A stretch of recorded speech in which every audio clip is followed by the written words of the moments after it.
The following podcast is going to contain spoilers about Season 2 of The Mandalorian, Season 2, Episode 1. Straight up spoilers, folks. I'm going to spoil the crap out of this episode. So if you haven't watched it, maybe don't listen to this episode. I hate saying that because I don't want to drive people away from the show. But at the same time, I don't want you to get mad at me and go, hey, jerk, we haven't watched the episode yet. So I'm warning you. I'm letting you know. Proceed at your own risk.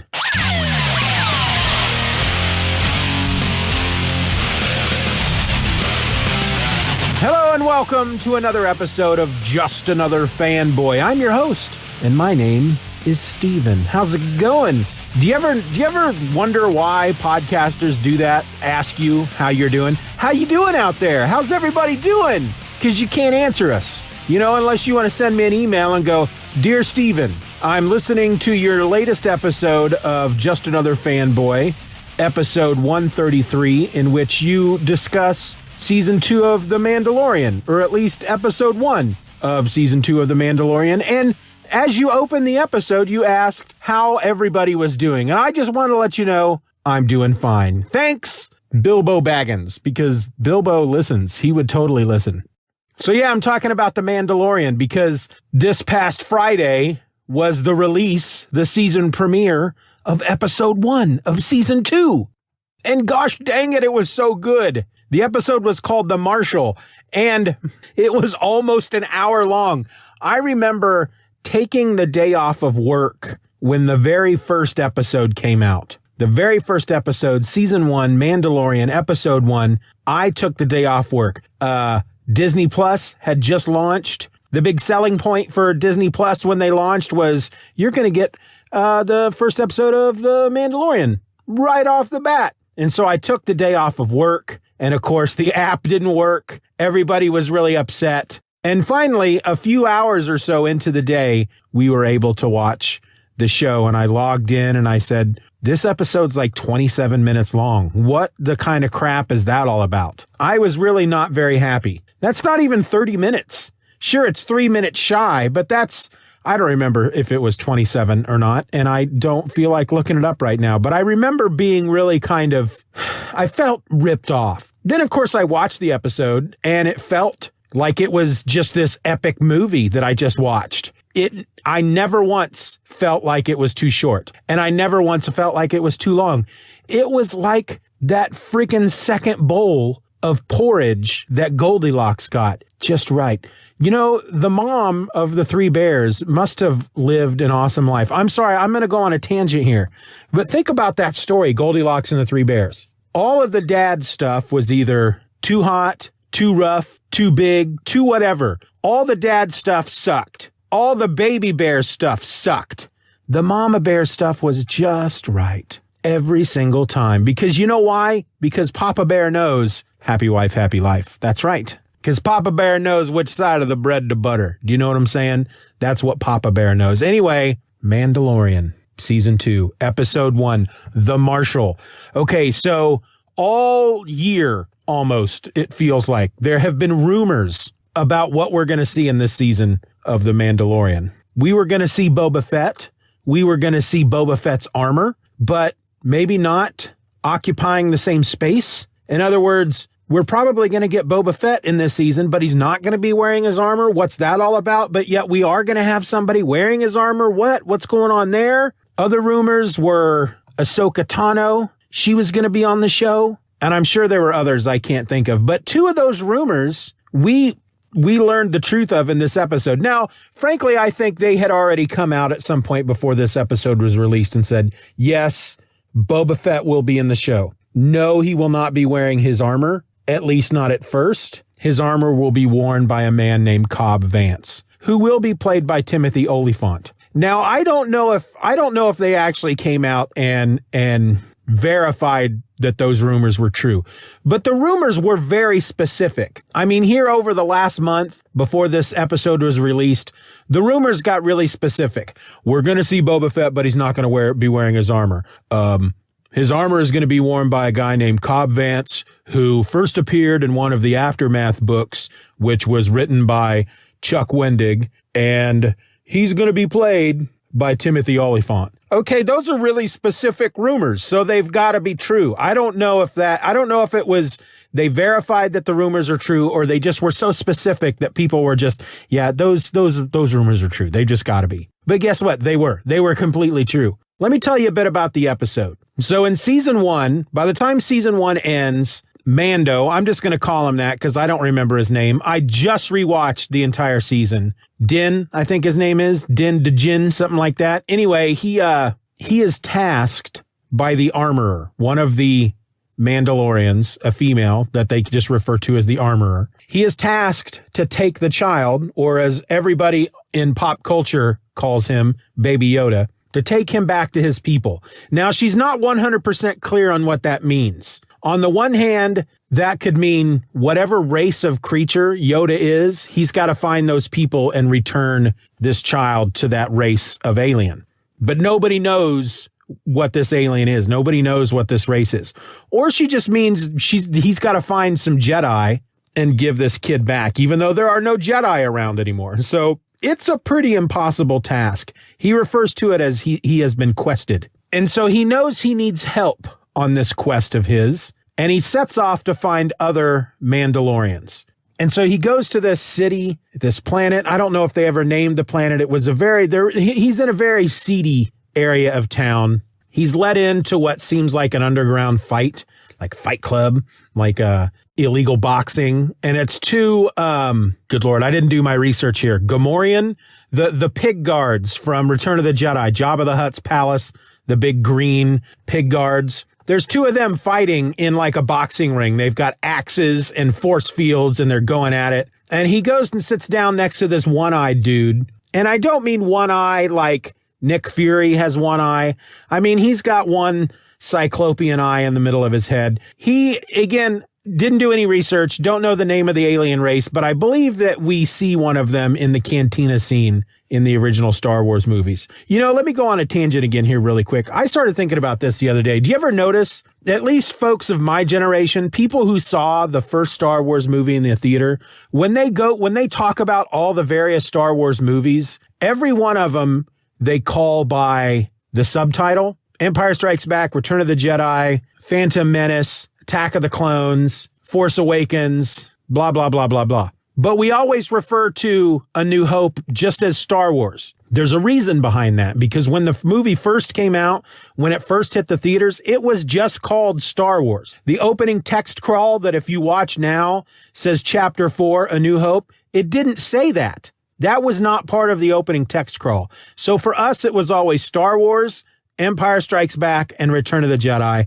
That was the original trilogy. And I don't know if I've ever heard anybody of like maybe my kids' generation who refer to that movie as A New Hope. I feel like people still call it Star Wars. Anyway, he meets up with this alien dude. He's like a crime boss maybe. And he says, hey, I'm looking for Mandalorians. I hear that you know where I can find some. The guy, being a criminal, of course, tries to rob the Mandalorian, tries to rob Mando. Why does everybody call him Mando, by the way? Everybody he knows from different planets who have never met each other, they all just call him Mando. Is that just a thing that just the universe decided, the whole galaxy decided, hey, if you're ever friends with a Mandalorian, they're not going to tell you what their name is, so just call him Mando, all right? Don't call him Buck. Don't call him Chief. Don't call him Tiger. Certainly don't call him Sweetheart. Just call him Mando. Everybody calls him Mando. And I found that odd the second time watching. Actually, I think this was my third time watching the whole series. I watched this new episode twice,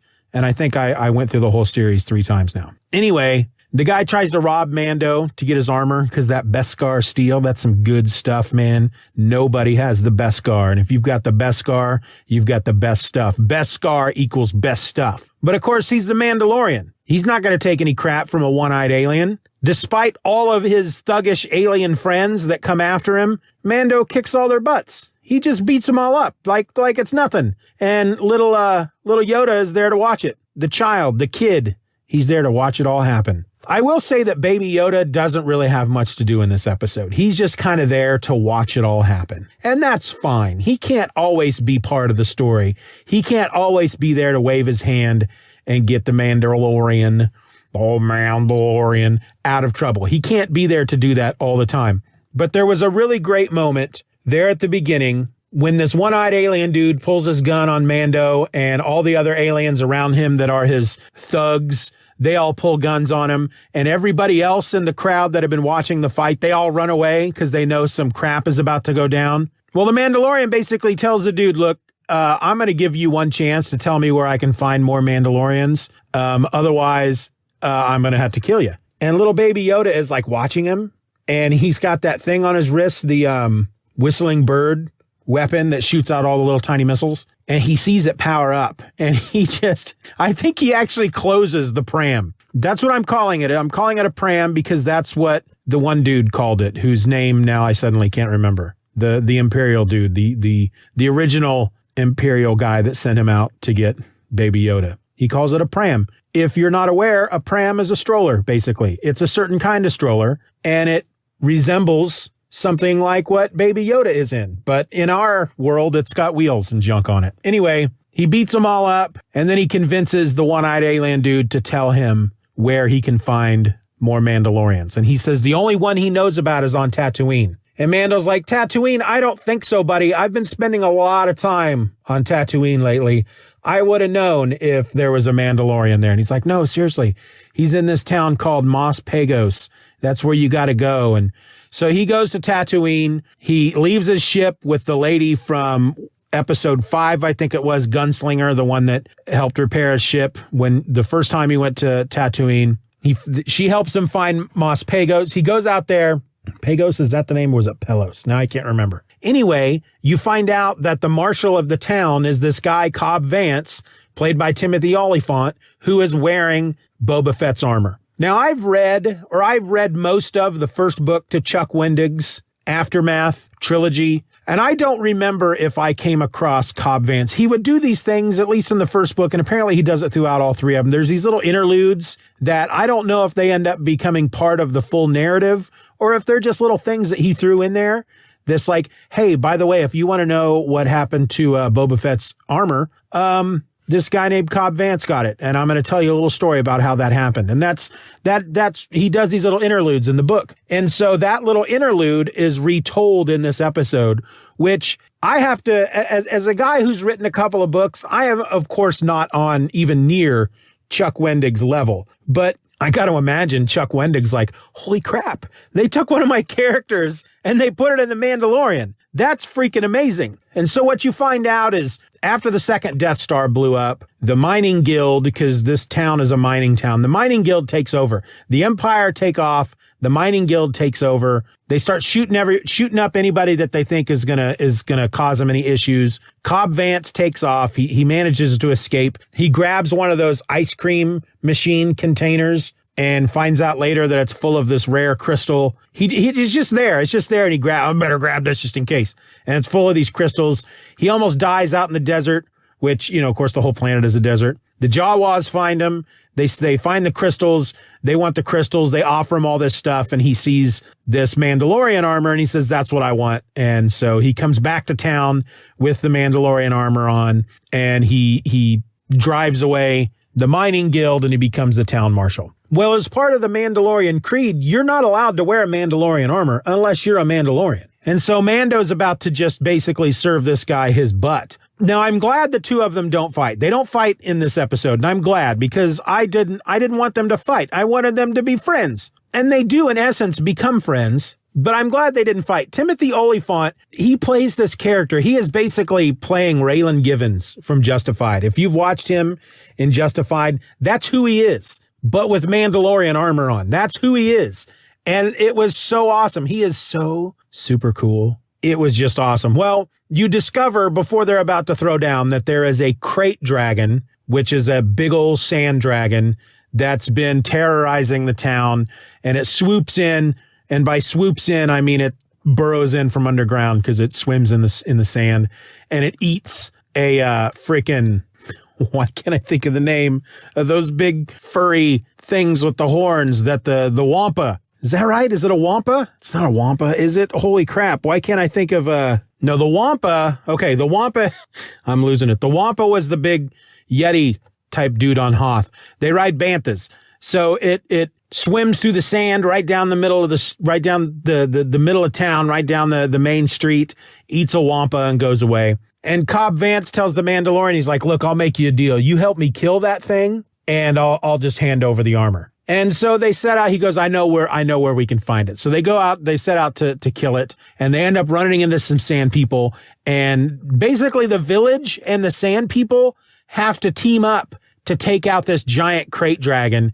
And it was so good. It was such a good episode. You learn a little bit more about the sand people. Just little things about the sand people. For example, the gaffy sticks that they use, that they beat people up with, one end of it kind of curves around like a hook, and it has this big flat piece on it with like a little thorn, a little spike sticking out of the center. They use that to clean their bantha's teeth. I don't know why I find that endearing about the sand people, but I freaking do. It was just such a good episode. It was freaking epic. It was almost an hour long. There were really no point in the there was really no point in the episode that I felt it slowed down in any way. Like I said, I watched it twice. I watched it on Friday and then I watched it again on Saturday. It was just an epically good freaking episode. Now, how does it further the story? It didn't. Not really. Except for maybe we're going to, I don't know, maybe it opened Mando's mind a little bit about what it means to be a Mandalorian. Because here's this guy, Cobb Vance, who is not a Mandalorian, but by the end of the episode, you almost feel like Din, that's what I'm going to call him, Din, the Mandalorian. You almost feel like he would accept Cobb Vance as a Mandalorian. Like, if he would have, by the end of the episode, said, no, look, you keep the armor. You've earned it. You've earned that privilege. You would have bought it. Now, he couldn't, because that's not really the creed, but you feel like there's a part of him as that episode's ending. You almost feel like you can see that inside him. And with the rumor of him coming across, because there's a couple other Mandalorians from, like the Clone Wars cartoon and Rebels cartoon. There's, God, why can't I think of any of their names? We're supposed to, the rumors are we're supposed to see them in this show as well. And so maybe as the show progresses, there's going to be different episodes where he meets these different Mandalorians. And I don't know if they're going to do like they did with the first season, where by the end of it, all of them have to come together to overcome some big thing. On the one hand, I hope they don't do that, because it's like, didn't they just do that in the first season? But on the other hand, I really want Cobb Vance to come back, and I want him to put on Boba Fett's armor. I would really like to see that at the end, in the final episode. It's like, I got to get the band back together. I got to get, Apollo Creed and the lady.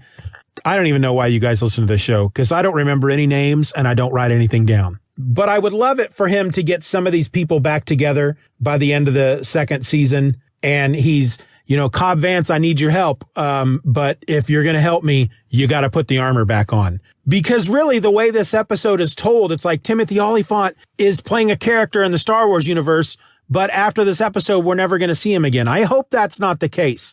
Cara Dune, that's her name. We kind of thought that with Cara Dune. We kind of thought that with Queel, who was in maybe the first 3 episodes, but then he ends up coming back for the last 2 episodes. She comes back for the last 2 episodes. Hopefully maybe they'll do that, but not do it kind of the same way. I don't know how many episodes are in this season. I didn't look that up. I'm assuming 8, just like last season. But the big thing, the big reveal was the way the episode ended. So they kill the dragon. The sand people have made this deal with the villagers, the people of the town. They basically say, if you help us kill this dragon and you let us basically take the meat from this dragon, we get the corpse, basically, then we will never, ever, ever visit violence upon your town again, unless you bring it to us first, basically. And so they kill the dragon. The sand people are carving it up for meat. They're giving some to the townspeople. Mando gets a big chunk of it, and they find this pearl. Apparently these dragons create these pearls, and so that's a big deal for him. And so then Cobb Vance gives him the armor, and he loads it up on the back of his speeder bike, and then he leaves. Well, as he's leaving, somebody is watching him right away. They're up on a cliff somewhere, and they're watching him, and he's wearing these brown robes. And he's got a big long rifle on his back, like maybe one of those rifles that the sand people use. And he's got a gaffy stick on his back. And he turns around, and it's the dude that played Jango Fett, which means this is Boba Fett. And he's bald, and he's got scars on his face. And I remember there was a comic book maybe that came out sometime after Return of the Jedi. It was a comic book or a book. I don't remember if it was a comic or a novel that basically brought Boba Fett back to life and just said that because of his Mandalorian armor, the Sarlacc could not digest him and spit him out, basically, or he fought his way back out of the Sarlacc's stomach or something. And so you kind of get that feeling with this show that that's maybe kind of what happened. But somehow he either claws his way out of the Sarlacc and he is so near death that he collapses and maybe the sand people come and they steal his armor.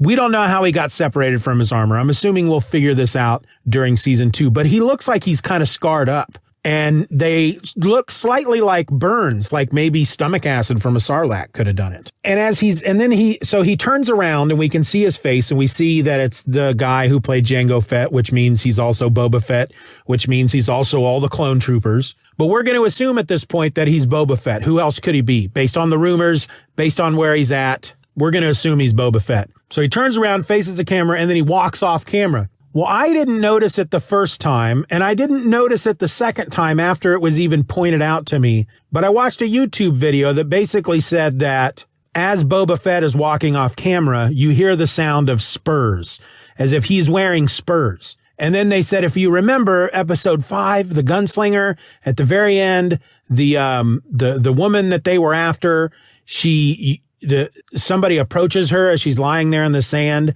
and you don't see who it is. But as they're walking towards her, you hear the sound of spurs. That means that was Boba Fett. Well, when I rewatched episode 5, I distinctly heard the sound of spurs when this shadowy figure approached her body at the end.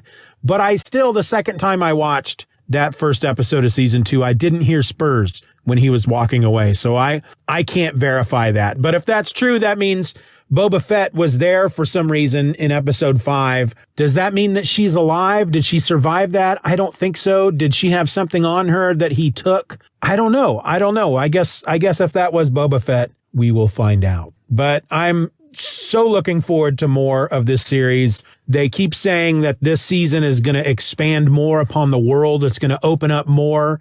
It's going to be less. They don't really prove it with this first episode because they're like, we're not going to keep going back to the same places. We're going to open this up more. But of course, in the first episode, we're going back to Tatooine, the one place that we've pretty much visited in practically every single Star Wars thing ever. But we'll see. We'll see how it goes. Oh, another thing I wanted to point out was Cobb Vance. So when Cobb Vance and the Mando go out to find where the crate dragon is, Mando is riding a speeder bike. It's the same speeder bike that he rode in episode 5, the gunslinger.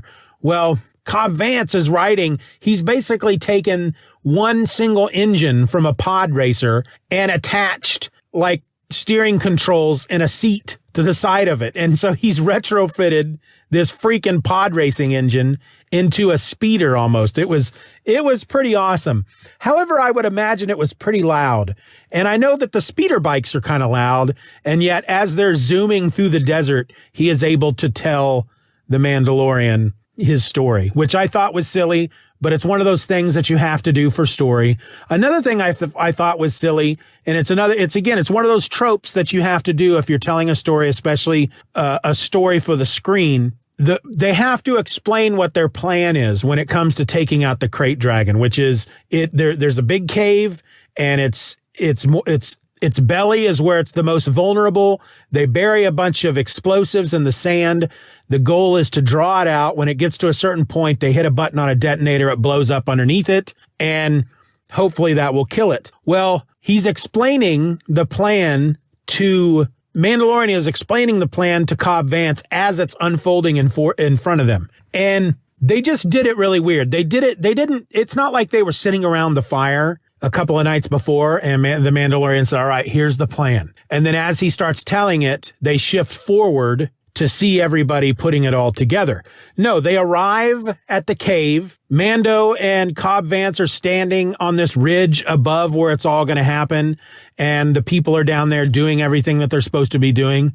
And that's when the Mandalorian's like, okay, so here's the plan. And you think Cobb Vance would be like, yeah, I don't think I would have come all this way. I don't think I would have just followed along blindly up until this point, not knowing what the plan was. It just felt really weird the way they did that. I'm not nitpicking. It just took me out of the story for just one slight moment. Probably something that maybe I wouldn't have noticed at first, but the second time through is when I kind of went, that's kind of weird. That's kind of a weird way for them to do that, but it was still a great episode. Again, watched it twice, loved it both times, is what I'm saying. Now, I'm not going to do one of these episodes for every episode of The Mandalorian. I think what I'll do is maybe I'll do one wrap-up episode right there at the very end after the last episode. Maybe I'll do quick, short little episodes for each one of the episodes each week and throw it up there on my Patreon. I don't know. I don't think I have a lot of time for that. But at the very least, I'm definitely going to do one more episode after the season finale. But we're off to a good start. If the rest of the season is even half as good as this first episode, it's going to be another great freaking season. And I cannot wait to see where it goes. And I hope all these rumors that I've been hearing, I hope they all come true.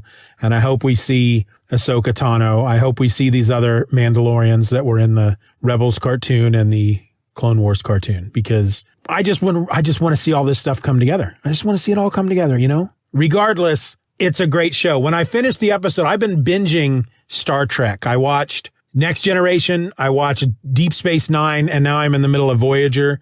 And when I finished this episode of The Mandalorian, I was like, oh, well, I guess I can go back to Star Trek. I guess, whatever. It just seemed like a big letdown. And so then I went back and watched the entire first season again instead. And that was a lot of fun. All right, that's it, folks. I'm out. Did you watch the show? Did you watch The Mandalorian? What'd you think? Shoot me an email. feedback@StephenOrElse.com. Find me on Facebook. Find me on Twitter. Find me on Instagram @StephenOrElse on Twitter and Instagram. And then you can find me at Just Another Fanboy Podcast on Facebook. Links will be in the show notes, folks. Want to let you know on something that's coming up for the Patreon, my patrons. Once a month, I go out and I find a couple of books, couple of issue number 1 books that are coming out. And for November, I picked out a couple of books, and then I let the folks over on the Patreon vote which one I was going to get. And then I get it and talk about it. And they chose Crossover from Image Comics, Crossover issue number 1 from Image Comics. That comes out on November 4th. So tomorrow, as you're listening to this, that means on Friday for you folks on the Patreon, or the Patreon, as it were. We're gonna be talking about Crossover. If you want to join in on all that fun, all it takes is $1 a month, as little as $1 a month, and you get that other podcast called My Other Podcast, which releases every Friday. We are over 150 episodes over there. Don't miss it, or miss it, whatever. We're not all made of money, so if you got to miss it, you got to miss it. I'm not going to hold it against you. Hey, that's it. That's my episode. I'll talk to y'all later in the week. Until then, my name is Steven, and I'm just another fanboy. Be nice to each other, stay safe, wear a mask.